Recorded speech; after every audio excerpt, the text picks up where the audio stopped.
नमस्कार मित्रों, आज हमारे साथ हैं राजस्थान के 3 बार के माननीय मुख्यमंत्री सॉरी सॉरी राजस्थान के 3 बार के पूर्व मुख्यमंत्री जी। मुख्यमंत्री जी, सबसे पहला प्रश्न तो आपसे यही है कि दशकों से लोग आपको जादूगर जादूगर कहते रहे और आज हम देख रहे हैं कि सचिन पायलट जी जो हैं वो आगे अब बाजीगर कहलाएंगे राजस्थान के।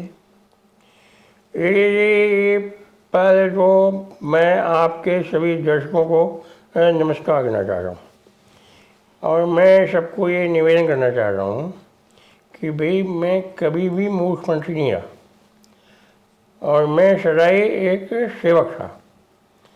और जो लोग मुझे मुख्यमंत्री मानते हैं वो गलत समझते हैं। और ये जो जादूगर की बात है, देखिए हमारे पिताजी थे लक्ष्मण सिंह जी, तो वो हमें जादू सिखाते थे और वो जादू में राहुल और प्रियंका को सिखाता था। तो ये मेरी 10 जनपद में एंट्री की जो ये जादूगरी है, ये मेरी ख़ास जादूगरी है और इसी जादूगरी के बल पर मैंने बाकी सारे जितने भी और जादू हुए वो सब इसी के जम पे हुए। ये आप पहले समझ लीजिए ठीक से। और ये जो आजकल का बच्चा है, ये क्या, ये राजेश पायलट, ये आप जानते हैं ये नकारा है, निकम्मा है। और ये बिल्कुल ये इसने जो है वो पूरे हमारे इसको कहते हैं कि अशोक वंश का सत्यानाश कर दिया है। ये कितना अच्छा चल रहा था, देखिए अभी सोनिया वंश है, एक नेहरू वंश है, इसी तरह से एक अशोक वंश होता, सम्राट अशोक कहलाता। मेरे नाम से आप जानते हैं कि मेरे नाम से तो एक गार्डन भी है, सम्राट अशोक गार्डन। तो इसलिए ये जो जादूगर और बाजीगर की जो बात है ना, ये बहुत सामान्य सी बात है मेरे लिए, ये मेरी कोई ख़ास बात नहीं है। एक आपसे ये भी पूछना चाहूँगा कि इन चुनावों के दौरान हमेशा आप एक इसी जादू के अंडर करंट की बातें करते रहे, परंतु आज जब मतगणना हुई तो कितने वोल्ट का करंट लगा? देखिए वो क्या हुआ कि मेरे जो कुछ कार्यकर्ता हैं ना, वो थोड़े नकारे किस्म के, निकम्मे किस्म के। अब ये देखिए कि मैंने वो जो अंडर करंट लगवाया था नीचे, तो वो अंडर करंट उनको लगाना था जिस सॉकेट में, उसमें तो लगाया नहीं उन्होंने, और उन्होंने लगा दिया इस तरफ। उसे क्या है, वो करंट उधर नहीं लगने के बजाय बजाय उधर लगने के मेरे लग गया। और आप देख रहे हैं कि अब मैं आपको दिखा नहीं सकता क्योंकि अभी डॉक्टर ने मरहम पट्टी कर रखी है, नहीं तो मैं आपको बताता कि वो करंट कितने जोर का लगा और कितना जो है वो जिसको बोलते हैं मेरा पिछवाड़ा जिसको बोलते हैं वो लाल हो गया। तो ये ठीक नहीं किया। ये क्या है, ये सब मेरे जो नाकारे जो सेवक हैं इनके कारण हुआ है, इसमें मेरी कोई गलती नहीं है। ये जो आपकी जो प्रशासनिक कैपेबिलिटी है इसकी भी बड़ी तारीफ होती है। जैसे हमने पाया कि जो अधिकारियों की जो आप नियुक्ति करते हैं, जैसे कभी किसी चीफ सेक्रेटरी, किसी से आपने फ़ोन टैपिंग करवा दी तो उसको चीफ सेक्रेटरी बना दिया, कभी किसी किसी चीफ सेक्रेटरी को आपको लगा तो आपने उनको टिकट दे दिए। ये आरपीएससी में भी जो नियुक्तियां हुई, पिछला जो आपका कार्यकाल था उसमें एक आपने जो चेयरमैन नियुक्त करे थे वो जेल जाते जाते बच गए, इस बार भी एक अरेस्ट हो गए। तो ये प्रशासनिक कैपेबिलिटी के बारे में आपका क्या विचार है? ये आप इस तरह के सवाल पूछते हैं, लेकिन आप ये भूल जा रहे हैं कि इसमें कोई मेरा दोष नहीं है। ये जो हमारा जो शासन शौचालय है, ये इसका वास्तविक विषय है। अब क्या देखिए आप, इसमें ये क्या है कि ये महाराजा का अस्तबल हुआ करता था, ठीक है। महाराजा के अस्तबल में वो घोड़े रखते थे, घोड़े अब जानते हैं घोड़े, बिल्कुल। अच्छे वाले अरबी घोड़े। और अब हमारे जो आते हैं आजकल वो घोड़े तो होते नहीं, वो खच्चर किस्म के होते हैं, गधे भी होते हैं, उनको रखा जाता है इस शासन शौचालय में। और इसके बाद फिर वो जो हमारी वसुंधरा जी से जानती है, हमारी बहन जी, हमारी बहन, और मैं उनसे बहुत प्रेम करता हूँ, बहन जी हमारी। तो उन्होंने यहाँ क्या किया कि उन्होंने यहाँ पे एक मुख्यालय बनवाया और एक मुख्य मुख्यालय बनवाया। और मेरा जो भवन है वो मुख्य मुख्यालय में। तो आप ये देखिए ये कैसा ये बना हुआ है, ये पूरा जो ये कैंपस है, शासन शौचालय और मूत्रालय और मुख्य मूत्रालय। इसके कारण जो है जब भी इसमें कोई भी बैठ रहा है ना, तो उनके जो निर्णय हैं वो थोड़े से ये गड़बड़ हो जाते हैं। मैं तो ये इसका वास्तु जो है जी कि जो भी अगला मुख्यमंत्री आवे वो इसको ठीक करावे। जी एक हमेशा आप बताते रहे, समय समय पे वो कहते भी रहे कि ये जो कुर्सी है वो आपको छोड़ती ही नहीं है और आगे भी शायद ही छोड़ेगी। तो अब लेकिन भविष्य की प्रतिक्रिया क्यों है? कहीं ऐसा तो नहीं कि मतलब अब छोड़ा है तो छोड़ ही दिया? देखिए मैंने जो भी कहा था उसको आप ठीक से समझे नहीं आप लोग। ये थोड़ी सी प्रॉब्लम होती है कि लोग ठीक से समझते नहीं हैं। मैं ये कहा था कि ये जो कुर्सी है मुख्यमंत्री की, इसको मैं छोड़ना चाहता हूँ, लेकिन ये मुझे नहीं छोड़ रही। और मैं ये भी कहा था कि ये मुझे छोड़ेगी भी नहीं। तो मैं अपने कहने पे कायम हूँ और मैंने जो है वो पैसे जमा करा दिए हैं मालखाने में और इस कुर्सी को मैं अपने साथ ले रहा हूँ। तो ये जिससे मेरे ऊपर कोई और इल्ज़ाम न लगे, जैसे कालीन वालीन के लोगों के ऊपर इल्ज़ाम न लगे, तो इसलिए मैं इसका जो इसकी कीमत है वो मैं ट्रेजरी में जमा करा दूँगा, तो इसको साथ में रखूँगा। तो इसे कोई भी नहीं कह सकता कि इसने मुझे छोड़ दिया या मैंने इसको छोड़ दिया। आप देखिए मैं ज़रूर करूँ, आप जानते हैं ये सब मुझे तरीके आते हैं।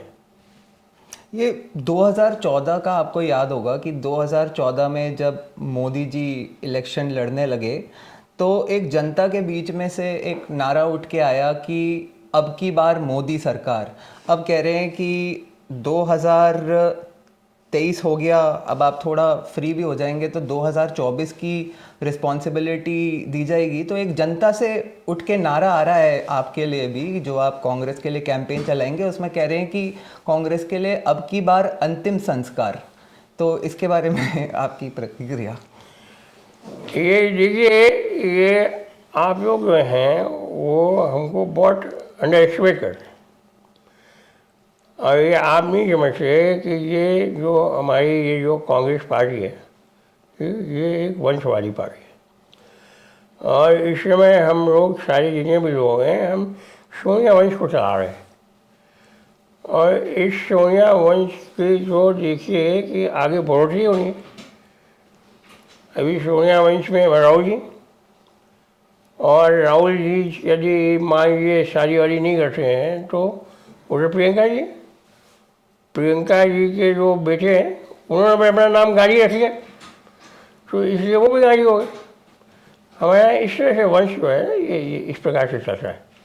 तो इसलिए अंतिम संस्कार होने का कोई प्रश्न उठता नहीं है। हो सकता है पार्टी वार्टी को लोग कहते हैं, लेकिन ये लोग क्या है कि लोग समझते नहीं हैं।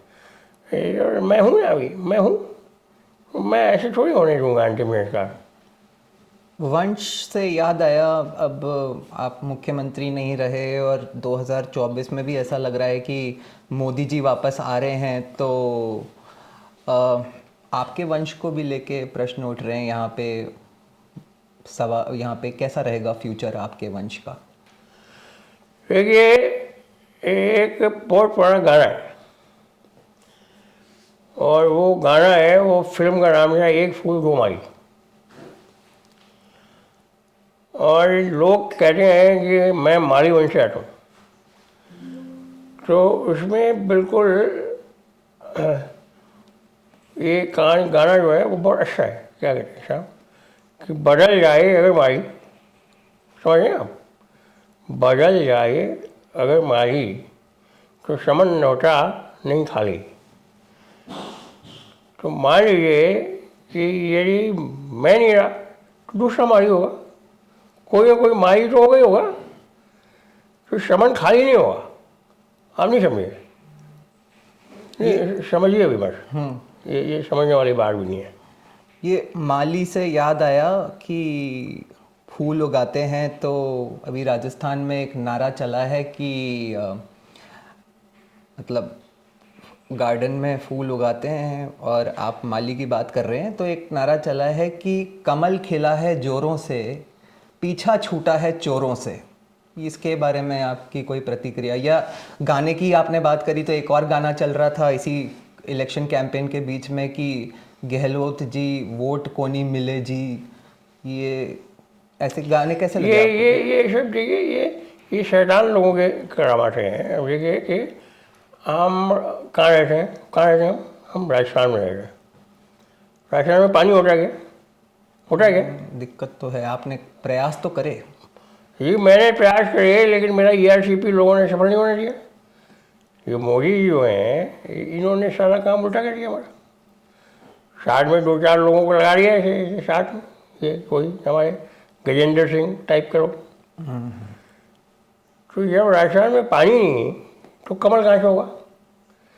ये लोग हमारे राजस्थान वाले ये समझने में भूल कर गए बुरी तरह से, और इन्होंने यहाँ कमल उगा दिया है। अब कमल जो है वो ये रेगिस्तान में कैसे चलेगा, कैसे पनपेगा? नहीं बना सकता। ये बात तो एक माली समझ सकता है कि किस तरह का फूल यहाँ पर खिलाया जा सकता है। इसीलिए मैंने केवल आप देखते होंगे कि जितने दिन में रहा उतने दिन मैंने केवल कैक्टस के फूल उगाए। कैक्टस के फूल यहाँ हो जाते हैं, आसानी से हो जाते हैं, और उनका मार्केट भी है, तो उससे आमदनी भी होती है। तो ये बात एक माली ही समझ सकता है, मोदी जी नहीं समझेंगे इस बात को। मोदी जी यहाँ कमल उगा रहे हैं, रेगिस्तान में कमल उगता गया। देखिए 2024 आ ही गया है, मोदी जी से याद आया कि इस बार तो जनता कह रही है कि अब की बार 400 पार, तो यहाँ भी मुझे लगता है कि वापसी आपकी होना थोड़ा मुश्किल है। तो 2028 को लेके आपकी क्या प्रतिक्रिया रहेगी? क्योंकि तब तक शायद जो बाजीगर साहब हैं वो भी यहाँ पे अपनी पूरी बिसाख बैठा चुके होंगे, तो आपका कैसा रहेगा? थोड़ा उम्र का तकाजा भी है। ये हम तो 2014 में, 2019 में आप जानते हैं हम यहाँ फूल खिला चुके हैं, जिसको कहते हैं गुल खिला चुके हैं। तो 2024 में भी गुल खिला देंगे, उसमें क्या बात है। बात आती है 2028 की, तो आपको पता है कि कुर्सी तो मैं साथ में ले जा रहा हूँ, इसको वापस लो। और जो दूसरे लोग कोशिश कर रहे हैं कि कुर्सी को ले लें, तो भाई वो कुर्सी, ये कुर्सी थोड़ी होगी। तो ये सब कुछ जो है वो वंशवाद के ऊपर निर्भर है, और ये सोनिया जी का वंश है, तो उसको अगर चलाना है ठीक से, तो ये कुर्सी तो मुझको छोड़ेगी नहीं। मैं पहले ही बोल चुका हूँ, मैंने ये थोड़ी कहा था कि कुर्सी मुझको BJP के टाइम में भी नहीं छोड़ेगी। मैं कहा था जब तक कांग्रेस का टाइम है तब तक कुर्सी मुझको नहीं छोड़ेगी। ये आप समझिए, इसको समझिए। मैं इसको ले जा रहा हूँ, मैं रखूँगा अपने पास संभाल के, वापस ले आऊँगा 2028 में। ये बार बार आप आला कमान के लिए इतनी प्रशंसा करते हैं, ये जो 25 सितंबर वाली जो घटना थी उसको लेके भी कोई प्रतिक्रिया दें तो जनता थोड़ा समझ पाए कि इशू क्या थी। ये सब भ्रम प्रचार है, ये सब भ्रम है। नहीं, आपके दो खास लोगों को उसकी वजह से सुनते हैं टिकट नहीं मिला, सुना तीसरे वाले का भी काटने ही वाले थे, लेकिन वो तो आपकी कृपा रही शायद थोड़ी। अब देखिए वो जीत भी है, वो जीत गए, तो ये जो कुछ हुआ वो समस्या ही हुआ। और ये सब भ्रामक पे है, इस पे आप कान मत दीजिए, इस पे ध्यान मत दीजिए, इसके बारे का संज्ञान मत लीजिए, इसके बारे में केवल आंखें मूंद लीजिए। ठीक है। माननीय मुख्यमंत्री जी, माफ़ कीजिएगा पूर्व मुख्यमंत्री जी, आपने इतना समय दिया हमें। एक जाते जाते एक अंतिम प्रश्न कि आज आपने राजभवन जाकर अपना इस्तीफ़ा भी दे दिया, लेकिन जनता के मन में एक प्रश्न है कि 2 दिन पहले आप वहाँ क्यों गए थे? मैं तो देखिए, ये जो जानते हैं ना जादू कैसे होता है, जादू कैसे होता है। अभी भी जादू पर भरोसा है आपको? एक तो इसके लिए सेटिंग करनी पड़ती है, वो सेटिंग करने गया था मैं, लेकिन वो क्या हुआ कि आज मामला थोड़ा गड़बड़ हो गया। वो मैंने थोड़ा जो भी बहन जी को बोला था करने को, वो कर नहीं पाई वो। तो क्या आप ये मानेंगे कि मोदी जी आपसे बड़े जादूगर हैं? ये देखिए, जादूगर तो एक ही है, वो मैं हूँ। वो क्या है कि कुछ ऐसे लोग होते हैं जो जादू का तोड़ डालते हैं। नहीं, मोदी जी ने क्या है, इस बार आए थे वो, तो उन्होंने अपनी सभा में एक बड़ी पावन धरती से ये ऐलान किया था कि इस बार अगर गहलोत सरकार गई तो आज के बाद इस धरती पे कभी दोबारा गहलोत सरकार नहीं बनेगी। अब ये तो कौन जानता है।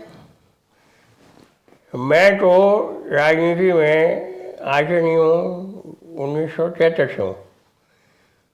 और आप जानते हैं, मुझको तो एक इंटरव्यू के कारण हटा दिया था। एविएशन मिनिस्टर था मैं, डिप्टी एविएशन मिनिस्टर। तभी लोगों ने यही कहा था, मैं तो लेके आता हूँ। इसलिए इन बातों में कोई जम नहीं है, इसके ऊपर ध्यान मत दीजिए, इसको छोड़ दीजिए। बहुत बहुत धन्यवाद माननीय मुख्यमंत्री जी, माफ़ कीजिएगा पूर्व मुख्यमंत्री जी, आपने इतना अपना समय दिया हमें। हाँ जी, हाँ, आपको भी बहुत बहुत धन्यवाद।